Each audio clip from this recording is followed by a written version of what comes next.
మంత్రాలకి చింతకాయలు రాలవు అనే సామెత అందరికీ తెలిసిందే. ఈ సామెత అర్థం నేను చెప్తా వినండి. కష్టపడకుండా కేవలం మాటలతో లేదా పూజలతో పనులు కావని చెప్పేదే ఈ సామెత యొక్క అర్థం. మాటలు లేదా మంత్రాల వల్ల పనులు జరగవు. చింతకాయ వల్ల చాలా బెనిఫిట్స్ ఉన్నాయి. డైజెషన్ని ఇంప్రూవ్ చేస్తుంది, ఇమ్యూనిటీని బూస్ట్ చేస్తుంది.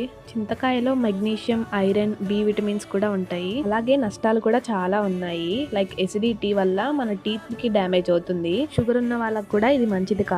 ఎసిడిటీ ప్రాబ్లం ఉన్న వాళ్ళైతే దీన్ని ఎంత అవాయిడ్ చేస్తే అంత మంచిది. చింతకాయతో చేసే రెసిపీస్ చాలా ఉన్నాయి.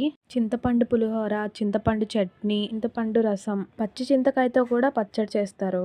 ఇంకా దీంతో ఏమేం కర్రీస్ చేస్తారో, ఏమేం రెసిపీస్ చేస్తారో మీకు తెలిస్తే కమెంట్ చేయండి. ఈ వీడియో విషయానికి వచ్చేస్తే ఈ చింతకాయ అనేది నా ఫ్రెండ్ ఇచ్చింది. అది ఇచ్చినట్లో ఇది ఒక్కటే మంచిగా ఉంది. ఇది చాలా పుల్లగా ఉంది. చింతపండు పుల్లగా కాకుండా తీగా ఎలా ఉంటది అనుకుంటున్నారా? ఇప్పుడు నేను చూపించేది వీడియోలో అయితే చాలా తీగా ఉంది. ఈ సీజన్ లో ఎక్కడ పడితే అక్కడ దొరుకుతున్నాయి చింతకాయలు. ఈ చింతకాయలు మా చిన్నప్పుడు ఈ ఒక చిన్న టైప్ ఆఫ్ క్యాండీస్ అన్నమాట మాకు. దీనివల్ల లాభాలు నష్టాలు ఇంకేమైనా తెలిస్తే ఖచ్చితంగా నాకు కామెంట్ సెక్షన్ లో చెప్పండి. ఒక ఫెస్టివల్ లో దీన్ని మెయిన్ ఇంగ్రీడియంట్ గా యూజ్ చేస్తారు. అదే ఫెస్టివల్ లో కామెంట్ చేయండి. వీడియో నచ్చితే లైక్ చేయండి. Bye bye.